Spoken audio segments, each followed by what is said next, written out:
What's up, guys? Welcome back to Grind Lifestyle. Today, oh man, this is a big one. Today, we've got Steve Trevino. This guy had one of the top shows on Netflix. The dude's the hardest working guy I've ever met. I'm so stoked to have him on this podcast. So we've got Steve Trevino on Grind Lifestyle, guys. Let's go. Woo! Steve, welcome. What's up, fellas? How we doing? Good. Good. Hey, Steve, before we get started, we have been running these at the end of the episodes, but I'm going to do a little different with you. Why don't you give us your social media handles, any web URLs, anything like that, and allow the people to know where they can find you? SteveTrevino.com. That's an easy one. So I always like to send them to the website first because my website will not change or get canceled. So if you want to find my socials, find them through SteveTrevino.com. It used to be back in the day, right, where you would go, oh, you got to go to their website, and now they go to your social media. And the problem is that when something isn't hot anymore, you spend all this effort building up your Facebook platform, and then now nobody's on Facebook anymore. So you're like, well, crap. So SteveTrevino.com. Awesome. Beautiful. I like it. Meat and potatoes. That's it. Perfect. So, Scott, why don't you take us off here? Why don't you kick off the interview and let's get to meet Steve a little bit. Well, where to begin? How did your auspicious career begin? Second grade, little kid. I remember watching my parents watch Richard Pryor because I'm that old, and I was a kid when the invention of HBO happened. And I just remember my parents listening to this guy at a party, and they were just dying laughing. And I remember looking on the screen and going, oh my God, there's a dude with a microphone making all these people laugh. And I mean, that was it for me. And, I've had the opportunity and the privilege of not wondering what I want to be. I think a lot of people go through life and go, well, I want to be this, I want to be that. Well, I don't know what I want to be. And then they find themselves kind of in a career. For me, there was no other option. There was no other choice. I wanted to be a comedian, and that's what happened. I always say that, and it's cliche that music chose me. I didn't choose music. And I mean, I have to think in your scenario, had it not been for that second grade, something else would have led you down that path because you're too good at what you do between your writing and your timing. Yeah, I mean, I was always the funny kid, but I was surrounded by funny people. My dad, not so much, but his siblings, my mom is hilarious. Being funny in our family is kind of a thing, right? Where we're always looking for the dick joke. We're always looking for where to say something or not say something, and who's quicker, who's faster. So it's kind of a skill that my family in general has and takes pride in without taking pride in it. Does that make sense? Oh yeah. Yeah, it's like I mean, you're all one-upping each other, but your family, so it's not like, traumatizing. Nobody decided our thing is going to be humor.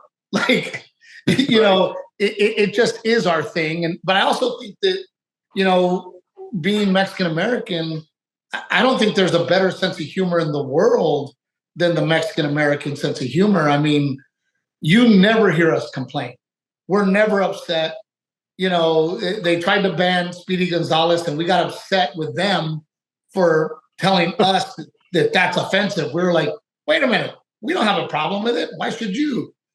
But I think growing up in a huge Mexican American family but that also comes from struggle, right? It comes from that, hard life where you have to find the humor in things or you won't make it. So one of the things that stood out for me when we had you on Dadcast, you talked about how you produced everything yourself. You did everything yourself to get you to certain points. How did the Netflix thing? Because we haven't talked since you got the Netflix deal, and you want the truth or what I'm supposed to say? We want the truth. I want the truth. Always the truth. I ended up with a manager named Joe, and Joe and I go back 20 years. I ended up going with him. He manages Gabriel Iglesias and he manages Joe Coy. So he was able to go to Netflix and say, hey, remember when you told Gabriel no? Remember when you told Joe no? No, they turned out to be the biggest comedians on your network. I've got the next one of those. So he leveraged everything I did with my social media numbers, my past specials that I produced, his two big clients, because he has others, but those are the big ones. He just leveraged it all and went to Netflix and goes, this guy's going to film another special. You don't want to miss out because you've told me no before and I have proven you wrong. You got to trust me that this is the next guy. And so he was able to leverage his relationship with Netflix, the talent that he already manages, along with all of the social media followers that I have created and the following to get us that Netflix special. Netflix did not sought after me. Netflix didn't see my numbers or anything and go, oh my gosh, we got to give Steve Trevino a Netflix special. It was my manager saying, you do not want to miss out on this guy. And it was a really proud moment to prove to them that I belonged there because, I stayed at the number 2 spot for 5 days, and I am not a Netflix original. I am a afterthought special that they did as a favor to management and to just to see what we would do. And we stayed at number 2 and for 5 days, and we stayed in the top 10 for 10 days. They gave me a number of what would be successful in a year. We did that in 4 days. Wow. So, Dude, yeah, that's so awesome. there's a great feeling of like, I told you, and you should have reached out. And also, I take responsibility for my manager putting his neck on the line for me, and even Joe Coy and Gabriel Iglesias for vouching for me. I take great pride in being able to say, hey, you vouched for me and I delivered, because, and I would have been pretty heartbroken if I didn't deliver when all of those people went out on the line for me. Totally, That's man. awesome. Speaking from experience, I would say hold on to that manager for a while. Yeah, I mean, and the crazy part is when I met him 20 years ago, he was a young promoter. And I remember telling him, dude, we got along so great. I go, dude, one day you're going to manage me and you need to be a manager. Well, we went our separate ways. He ended up managing just Gabriel Iglesias. That turned into what it turned into. And now he has from Joe Coy to Becky Robbins. I mean, he's got a whole slew of comics now, but he believes that I am the next Gabe Iglesias, Joe Coy, kind of that. And it's just cool to 20 years ago plant a seed and then boom, here we are together again. Well, That's amazing. Story. Special So feeling when you have people that believe in you as well. Mm-hmm. That and I truly believe that if you put something out in the world, it's going to happen. I am a huge, I speak openly all the time about what I want to accomplish. And my wife used to laugh at me, and now she's like, yeah, I know you're going to do it. A few years ago, I said, I'm going to fly private so I could be with my kids, so that I can be at their baseball games, and now we fly private 25% of the time. So it's happening. But if you don't put it out in the world, man, it's never going to happen. So I got to ask, hey, this is Brian. What's up, bud? Great job on the specials. And one, I think that I discovered you during COVID in like a barn, like you did a barn special. Yeah. And that was hilarious. My girl and I love comedy. And one of my good friends is a guy named Brett Ernst. And and Brett and I are really tight. And he tells stories. We sit around and talk about the store, like the comedy store, having to he's delivering pizza and going through that whole thing. And I remember in your last special, you talking about you went to school, right? But you wanted to be a comedian. So did you go to school to do that, or you did school because that's what you were supposed to do? and then meaning No, college. my wife went to NYU. I graduated high school and drove to a comedy club. There you go. I love that. Wow. You know, again, knowing exactly what I wanted to do, you know, and you look at somebody like Brett Ernst, who is a very good friend of mine. You know, he played football and he went on to college. So I have a jump on those guys. You know, I started at 18. They went to college. They got out 22, 23, walked into a comedy club maybe at 23, 24. Well, by the time they're walking into a comedy club, I've already been doing comedy from 18 to 24. So, you know, I'm already 6 years in. They're messing around at college. However, but then you have to weigh it out because then they have more to draw from of their life experiences because they have a college experience that I never had, right? My college experience was me on the road on tour. You know, so I tell people I'm surprised I survived and I'm still alive because being in your early 20s and you're on the road in a different city of America and they're giving you free drinks, I should not have survived. Right. Yeah. Guilty. Wow. That's amazing. Did you have to go, like you went to Hollywood, right? What was your stage? What was the place that was considered home to you? I desperately wanted to be a part of the Comedy Store. I knew that that was the hardest place to go on stage. And I quickly met Brett Ernst and Brett and I are very similar people. And I got along with Brett. He helped me get in there. I wanted to be at the Comedy Store. And I've also learned, you know, talking about grinding, you know, I always choose the harder path. And it's just part of my personality. It was easier at the Improv. It was easier at the Laugh Factory. So you had Laugh Factory guys, you had Improv guys, but none of those guys would come to the Comedy Store because we were the ghetto, if you will. We were the hard spot. I mean, people were afraid to come to the Comedy Store. And I remember like going in the OR, which is the original room, and there's 30 people in the audience, and that's what turned me on. Meanwhile, at the Improv, it sold out shows.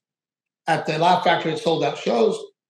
And then I'm looking at these 30 people, and then Chris Rock would go into the OR in front of those 30 people every single night to work on his set. And he goes, I got to find out if it works in these circumstances, because if it works in these circumstances, then it's a for sure work on the road. So I've always chosen the tougher path, and I think it's made me a better human, better stand-up, because I'm scrapping it out in front of 30 people. Number one, half don't speak English. The other half have a suitcase with them because they got checked out of their hotel and they got a flight to catch, right? So, right. You know, I always chose the hard way. Wow.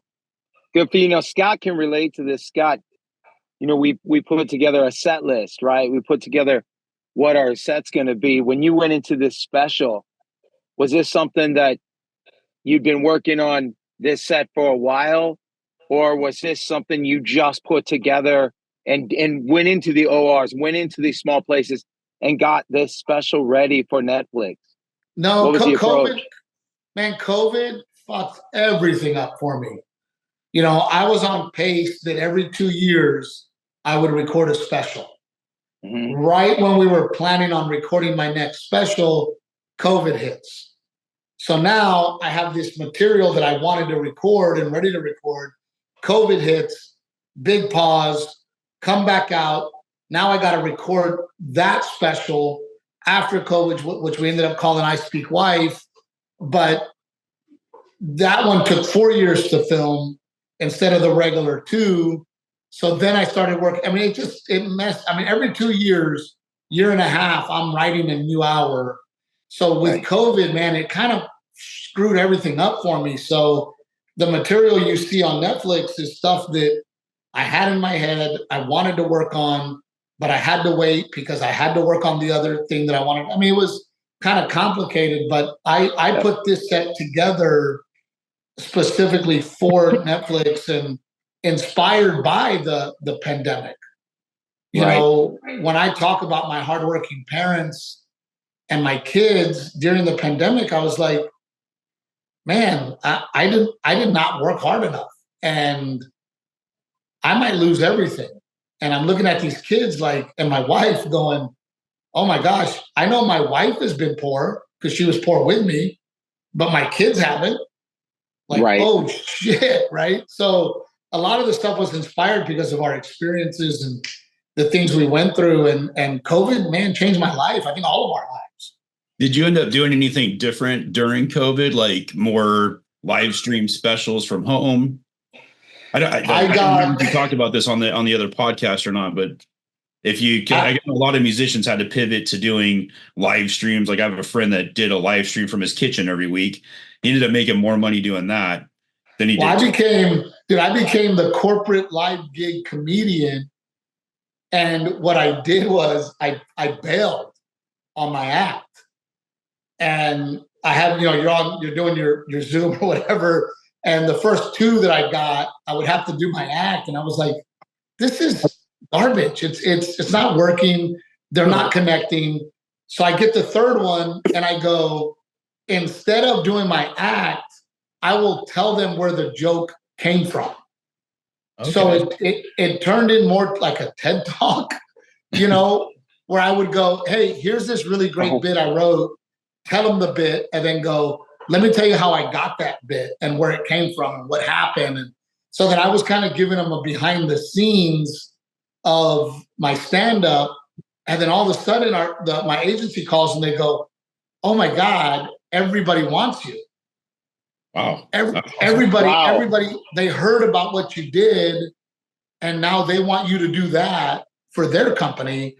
And I ended up getting all these crazy gigs because I pivoted out of survival and gave them something that I felt would actually work versus like it was almost like a podcast.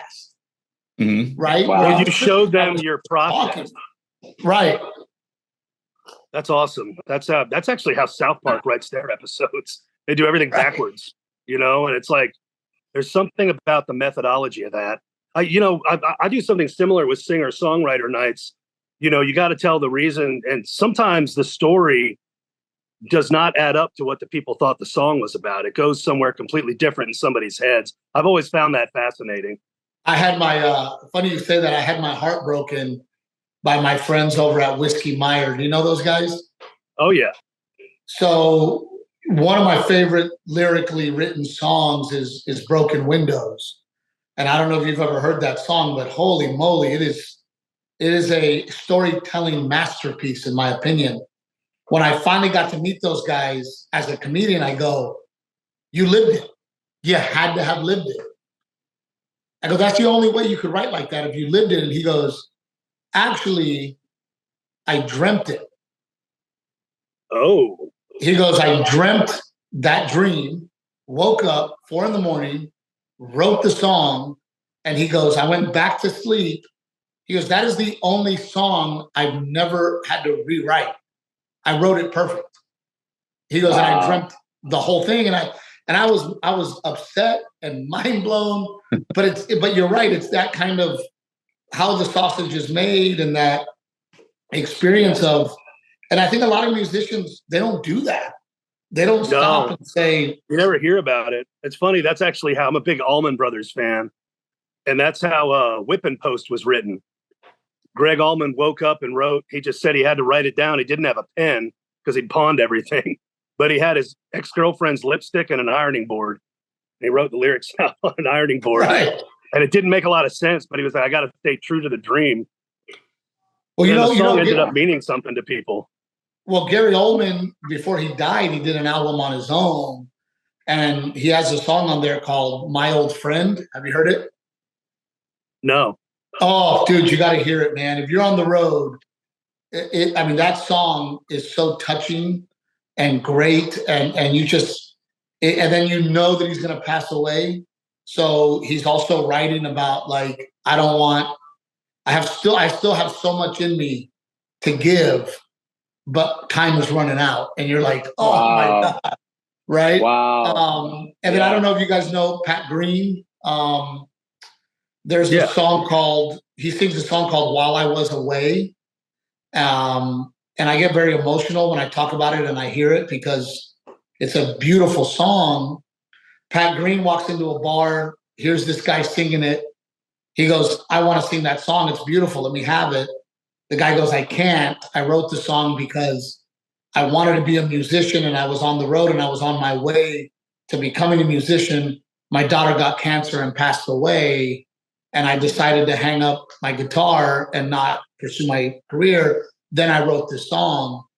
Well, Pat Green then tells him, let me do it, but you own it 100%, and every dollar made can go to cancer benefit. Oh, that's cool. Wow. And Pat did that for him. But yeah, I mean, when you tell people those stories, you just connect on a human level better than you would if you just sang the song. Absolutely. I absolutely agree with you on that. And especially as you're growing as an artist, or like you said, through the pandemic, you gain more fans because you were talking about the process. And a lot of people don't understand, like, they're hollering at you, if you're walking up on stage and you got 20 minutes, well, you're putting together what 20-minute set but they don't understand that. We as entertainers, Scott and I are in the entertainment business, musicians, we understand we get 20 minutes. What 4 minutes of a story do I want to tell? What songs do I want to put together? Go up there, same as a comedian kind of thing. Well, you pulled the curtain behind Oz with them. Let them in on you. Yeah. You've got two kinds of artists, right? You've got the artists that they go, oh, I've got this video corporate gig. It pays X amount of dollars. Let me do my set. Let me make my money and just fucking be done with it. Right. Mm-hmm.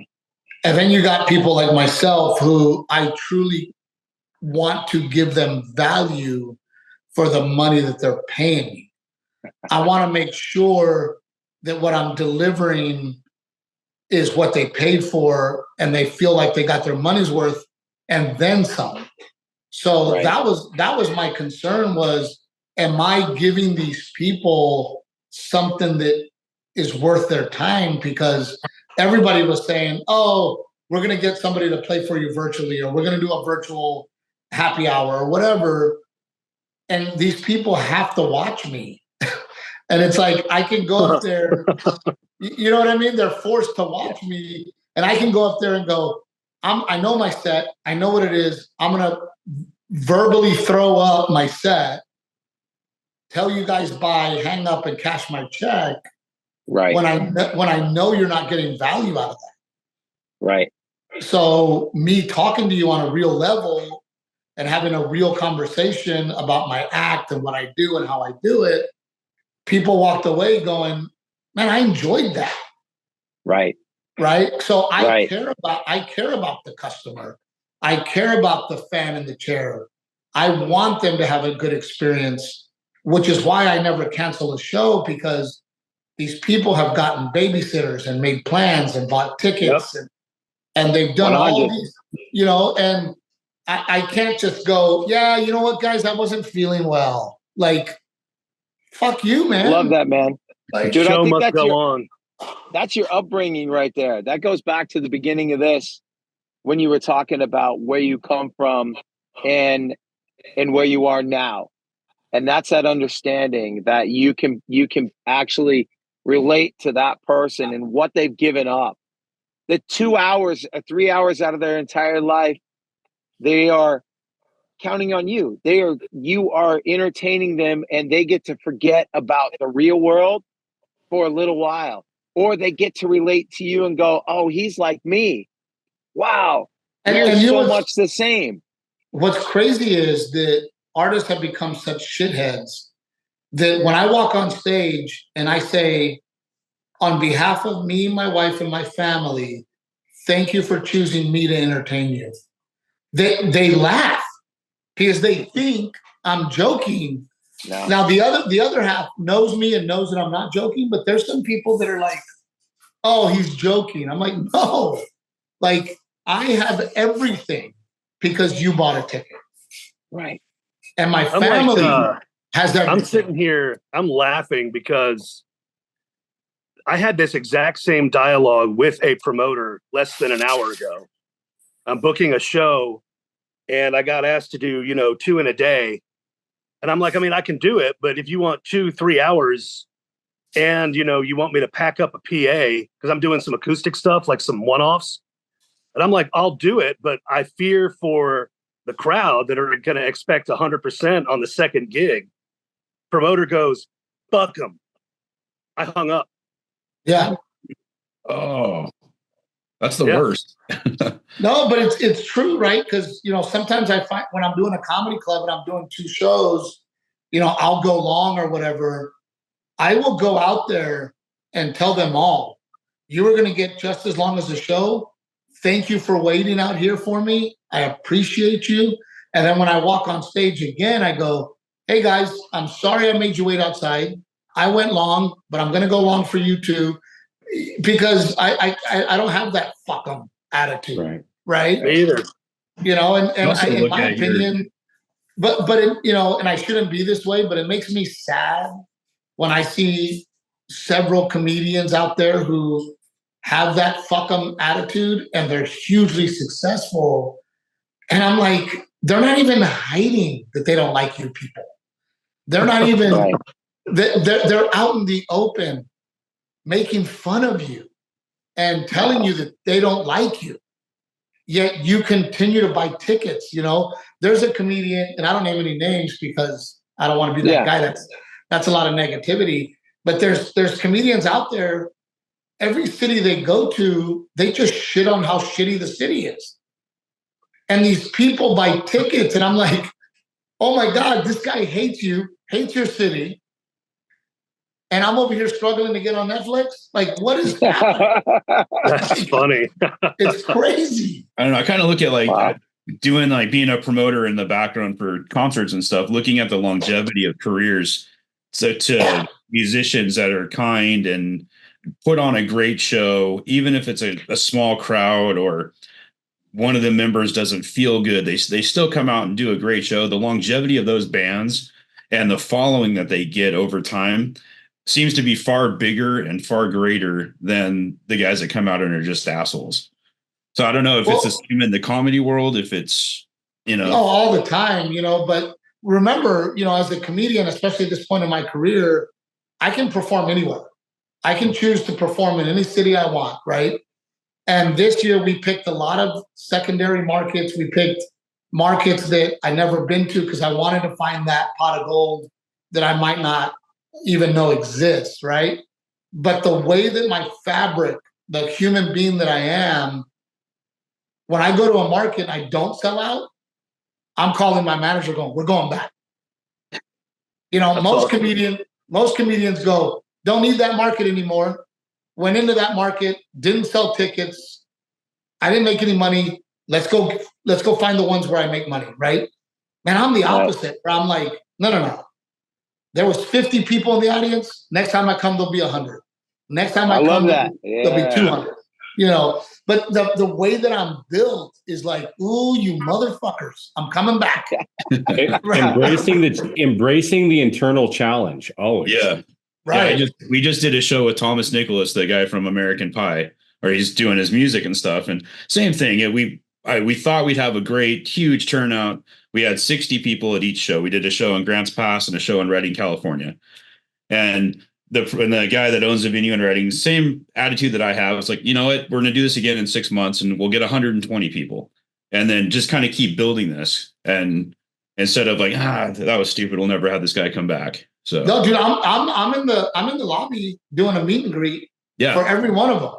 Because I know that if I shake their hand, if I thank them, if I look at them in the eye, number one, they'll be fans forever. Number two, they're going to root for me and bring their friends. So important, dude. It's so important. Bro, I'm a bigger fan of you right now than I was already. And that's because of sitting here listening to you talk, listening to the attitude that you have, where you come from, your approach to it all. I mean, Yeah, you're a solid cat, man. oh, Well, without a doubt, Scott, 100, huh? I'm gonna win. I'm gonna win. Bro, I love that. That's my attitude. Put me in the room. Yeah. You're gonna win. Yeah. And I might have 50. I might have 50 failures on the way to that win, but I'm gonna win. You know, and if I have to pivot, if I have to change, I take a step back and go, what am I doing wrong? What do I need to do? How do I fix this? The problem is that so many people become very unsuccessful because they're not willing to admit that where they messed up and pivot and get better. Or, like my dad always says, only a fool doesn't ask for help. Right. You know, I'm smart enough to know what I don't know, so I go and ask for help. Hell, you just gave me a song idea. Thank you. You got it. I want to produce that shit because I know how much you guys make. I literally, guys, walked into a recording studio here in New Braunfels and bought it. So I am now somehow in the music business. Wow. Dude, I was looking for a studio for my podcast, and they go, this woman built $1 million studio and she's leaving. Do you want it? And I walk in there and it's a freaking $1 million recording studio. I go, yeah, I'll take it. What city? Here in New Braunfels, Texas, right south of Austin, north of San Antonio. I love New Braunfels. Love some Creed Fisher. Yep. But remember, I don't know anything about the music business. So what did I do? I went and hired friends that know about the music business. So I brought AJ Vallejo. I don't know if you ever heard of the Vallejo band back in the day. If you have not heard of them, play them. He's now a producer. They were at Lollapalooza '99. They were huge in the late '90s, early 2000s, Vallejo. But I hired him, and I don't just hire people. I give them skin in the game. I made him an owner because hiring somebody to do a job is way different than giving somebody ownership. It changes their attitude. And that's another reason people don't succeed is because they're fucking greedy. Mm-hmm. And they want all the money for themselves. They're not willing to share it to then grow the business, to then make even more money. But because they're hoarding their money, their capacity is only so big that they'll never grow and they'll never make more money than that. Wow. Yeah. So you hire somebody that can, at a 30% stake in your company, that brings in 100% more revenue. You're now making more than you did before, dummies. But people don't understand the idea of sharing the wealth because it just grows like a monster. Mm-hmm. And then you get people around you that are willing to share the wealth. And then everybody around you is getting rich. Instead of just you hoarding on to your 100,000 a year, now you're making millions. Wow. Yeah, it's exponential. Good for you.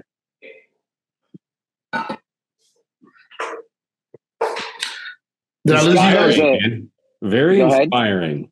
Oh, this was very moving, Steve. Wow. It's part of the reason why after we had you on Dadcast, I was like, Grind Lifestyle kind of came about. And I'm like, if I work as hard as Steve does, this next thing is going to be hugely successful. And we've surrounded ourselves with the right people. Scott's part of this, Brian's part of this, Jesse's part of this. And just, contacting our friends in the industry of, hey, check out what we've got. If, getting people to throw pictures up on Instagram for us. And it's working out so far. We're kind of, and then the podcast is coming. You just got to go, give, ask. Give, ask. Yep. You can't ask, give. You got to give, ask. Yeah. I like that. Great advice. For every 2 gives, you get an ask. So tell us what's next for you. I just keep working. I love being on stage. We've got this social media company that we're creating at the moment with a whole new attitude, and it's doing amazingly well. The music studio, we're doing that now. Real estate. I mean, I'm always doing something, but again, I find people to run those things for me, and then I get to show up and be be the big boss. And I'm not even that. I walk in the room and everybody just starts laughing because all I want to do is joke around and build morale and sell them on the fire. Say, hey, look, I've got this fire going, man. I just need you guys to keep bringing logs. Let's make it bigger. So I'm more of a motivator in all the companies.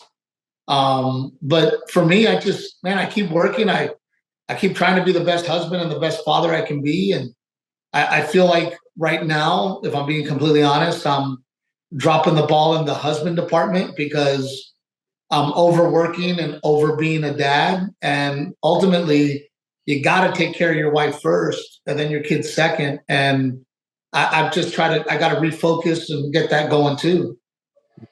I get that. Good for you. Spreading yourself thin. For sure. But people tell me take a vacation, and I'm like, vacation to me is work.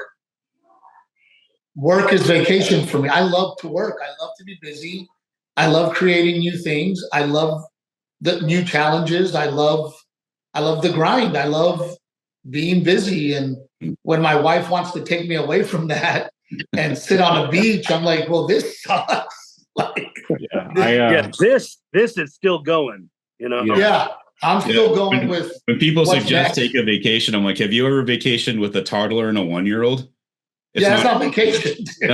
No, you want to put yourself up for adoption like halfway through. And she wants to do the Cabo and let's go here. And I'm like, I have no desire to be on a beach. I have no desire to lay around in a pool and do nothing. I love I work 7 days a week from the second I wake up to the second I go to bed. Love it, man.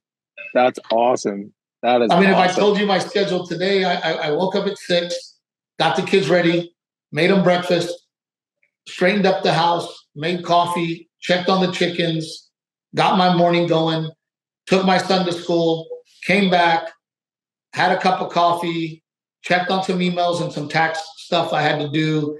Then I had jujitsu from 9 to 10:45, did jujitsu, meeting at 11:30, pick up my son, take him to lunch, get his passport photo. Now I'm back with you guys, and then I'll be packing up to drive to the airport to fly to LA. So it's always something all the time. Good for you, man. Good for you. Yeah, good for you.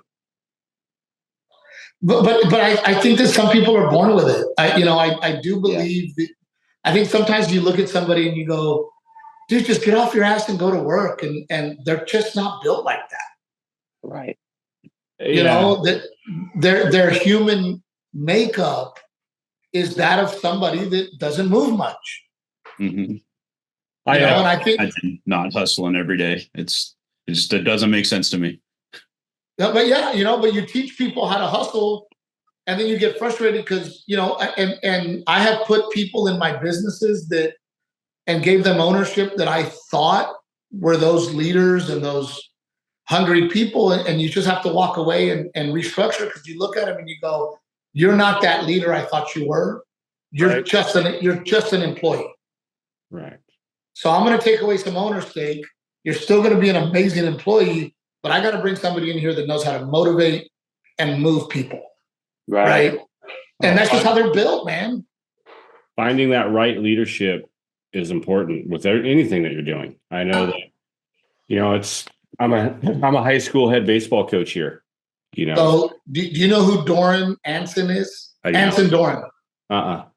It drives me crazy that you coaches do not know this guy. He is the most winning NCAA coach of all time. Well, I'm going to know him now.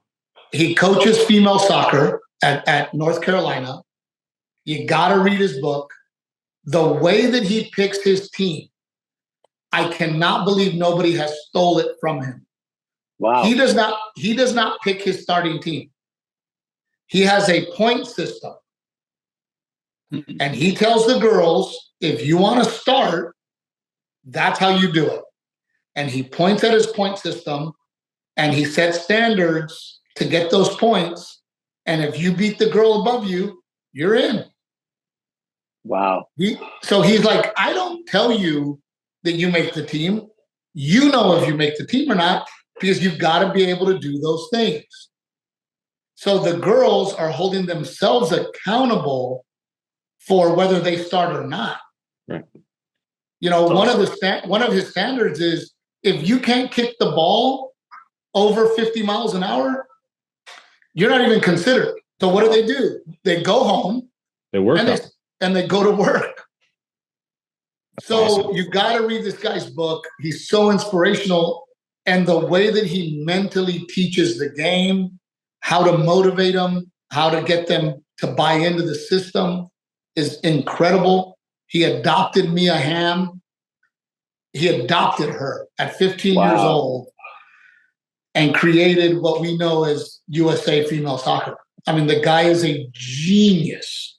And it drives me crazy when coaches, and I mean this by no offense. Oh, none taken.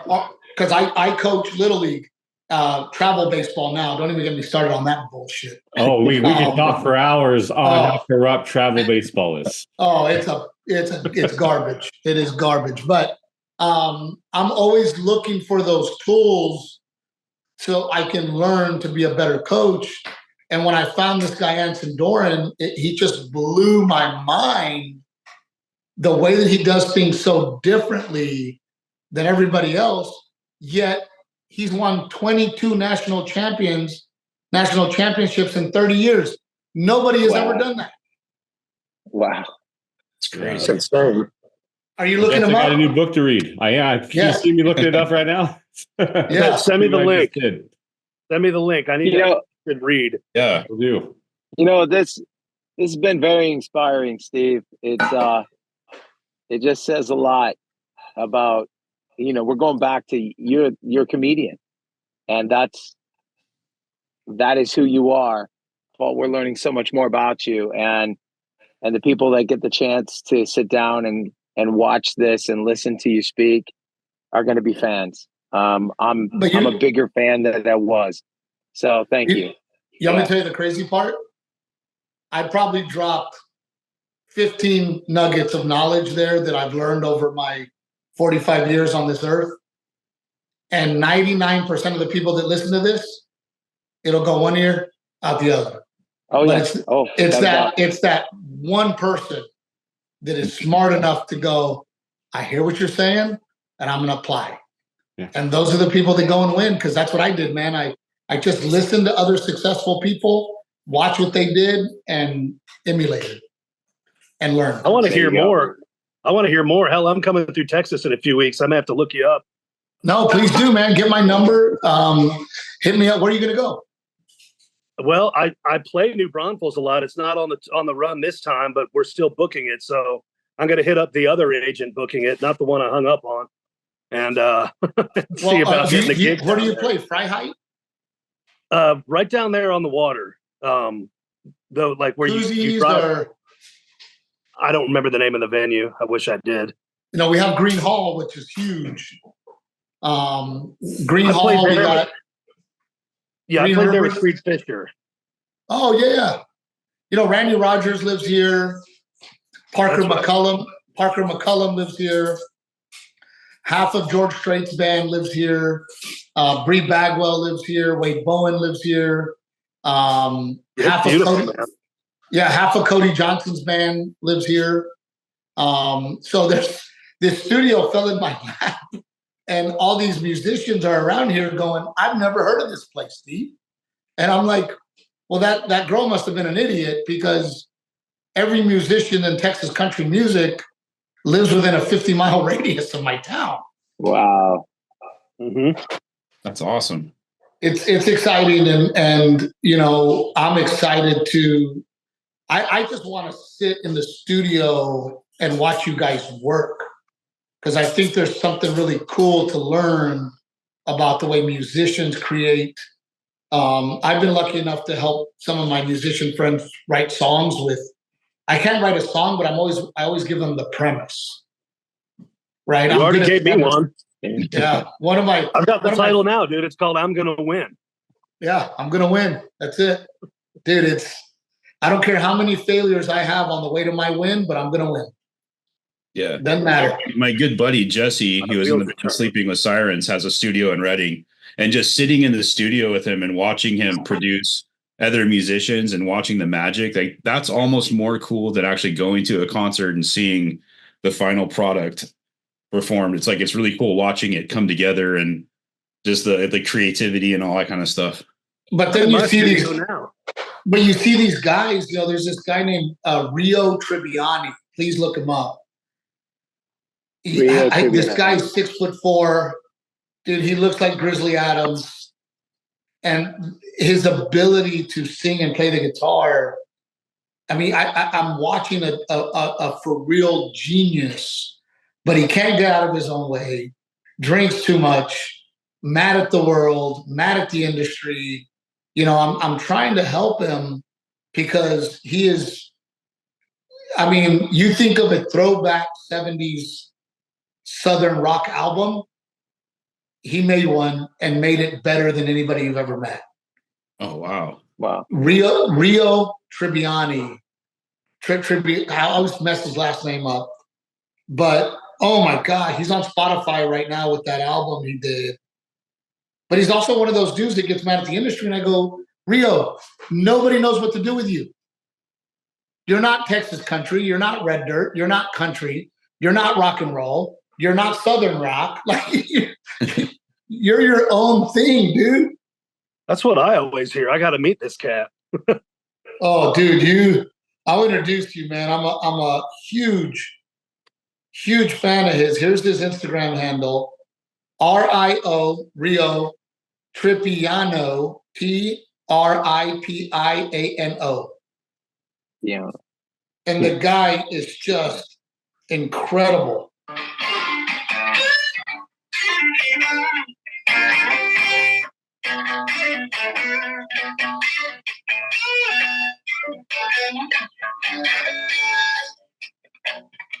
By the way, that's him picking up a guitar at Guitar Center. Sounds like a strat. There you go. Yeah. No, you'll love him, man. Please look him up. But you know, there's so much talent in the world out there, and some of them are only the show and they don't know how to do the business. And if you're only the show and you don't know how to do the business, you're in trouble. Yep. Yeah. Right. All right, guys. Well, we are at that 45-minute mark, which is going to cap us for this episode. How about some final questions? Let's wrap this thing up. Yeah, can we get you back on part 2? That's I love talking to you guys, man. You know that. Yeah. And that's another thing, and I mean this by no offense to you. If I tell you no, it's because I can't. Mm-hmm. I say yes to everything. Yeah. You know, and the reason being is because I was a door guy at the comedy club. And I remember the headliners that came through and treated me like shit. Right? Oh, wow. And you never know. You know, somebody has this small podcast. They invite me on. I go on.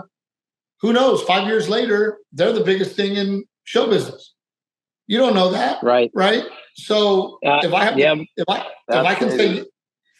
can do it, I do it.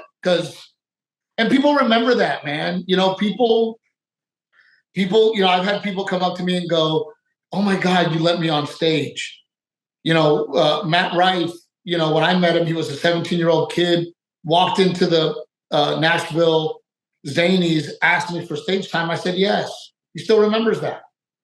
Very cool. That poor guy is going through some shit right now. Yeah, but you never know who you're going to meet, man. And you never know who's going to go on to be somebody great. And I treat everybody exactly the same so that I never find myself in a situation where, and I learned that from waiting tables, from, you know, the people that you saw and you went, oh my God, these people don't have money.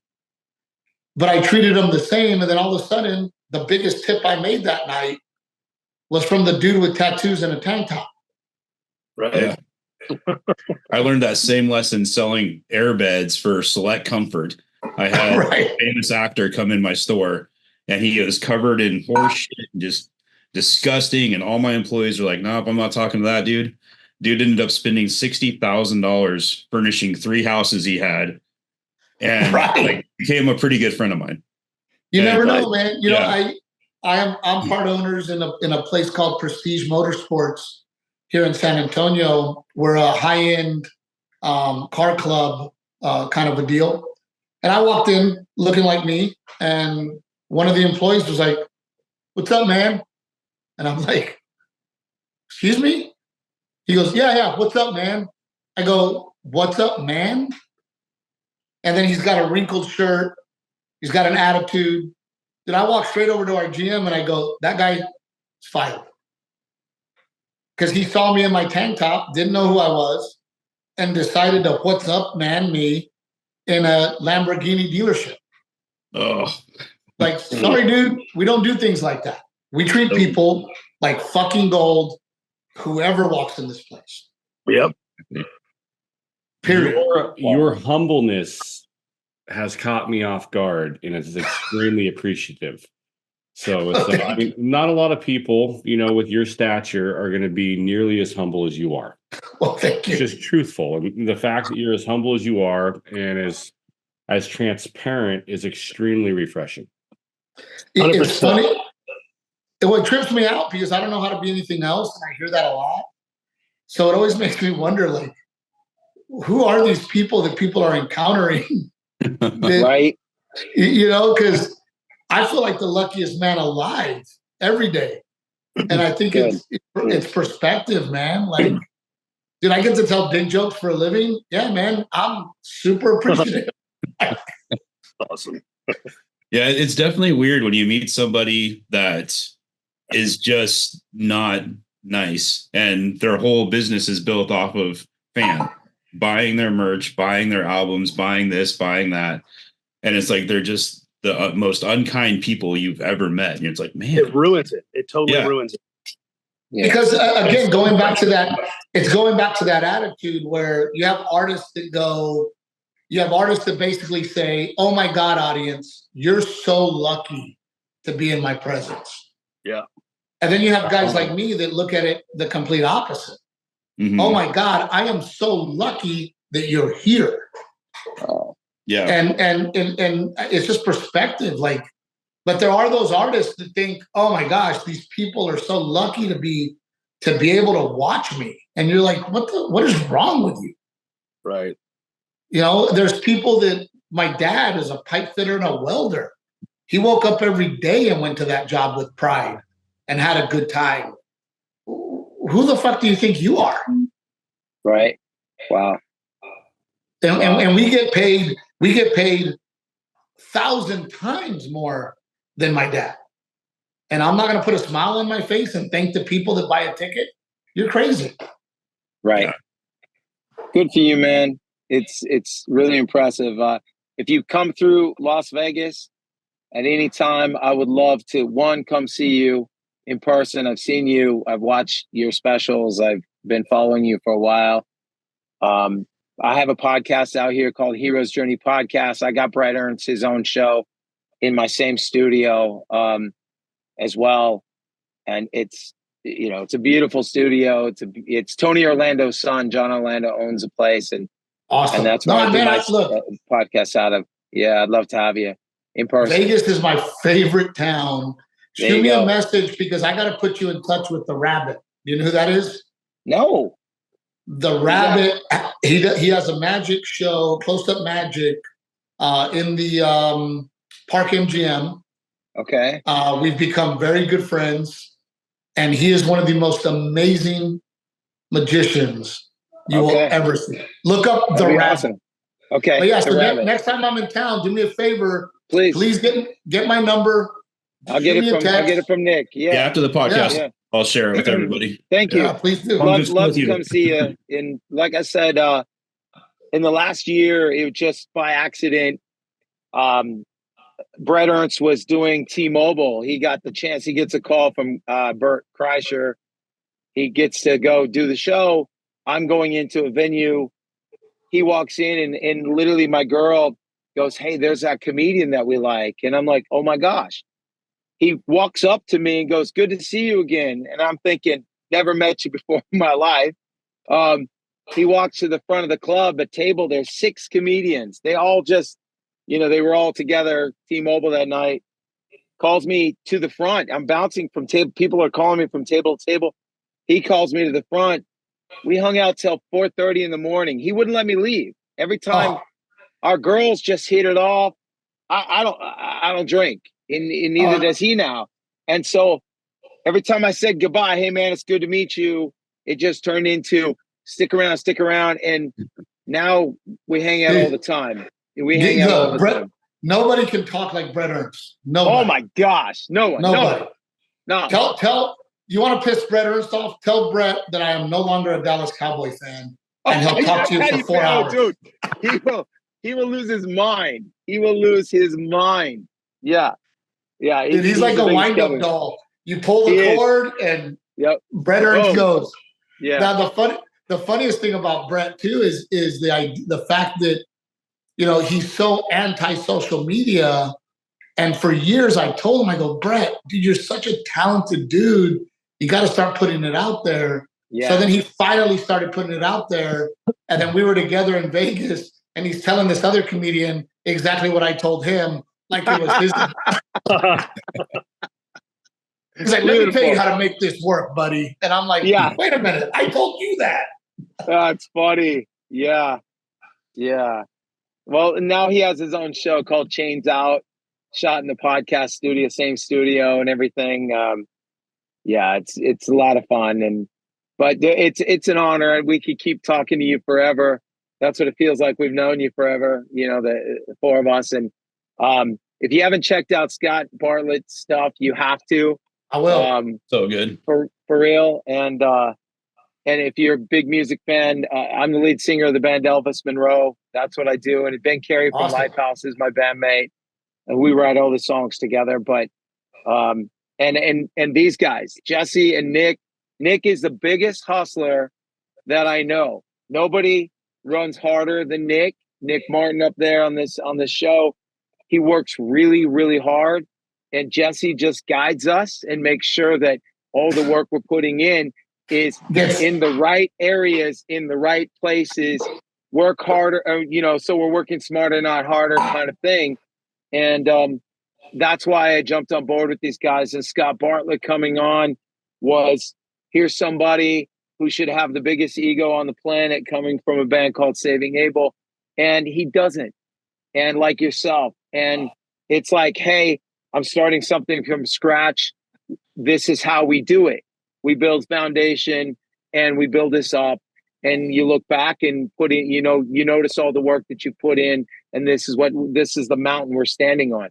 So he understands that like we do, and that's why he's a part of this with us now. And so we just want to say thank you so much, Steve Trevino, dude.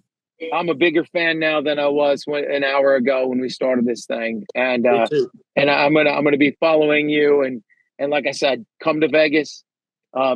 When you come here, please, I just want to come see you. If you got 30 minutes, come on the show. Yes. Well, it looks like I'll be there probably in December. Okay. My charity sponsors a bull rider named Josh Frost. Oh, wow. So I always do NFR when we come to Vegas. Is he part of the Lane Frost brand? Yeah, that's his uncle. Lane Frost is his uncle. Okay. Stetson Frost handles the brand. Yeah, we had Stetson on Dadcast. Stetson's a great guy. Yeah. Great guy, and I met Josh through Stetson, and so I try to kind of be there for NFR to watch him do his thing too, and root for him. But I'll leave you guys on this. What I tell my kids and my son especially, our motto is work hard and never quit. It's really that simple. It's not that complicated. Right. Love it. I think we're all on the same page. Yeah. It's a great note to finish on. So, thank you, Steve.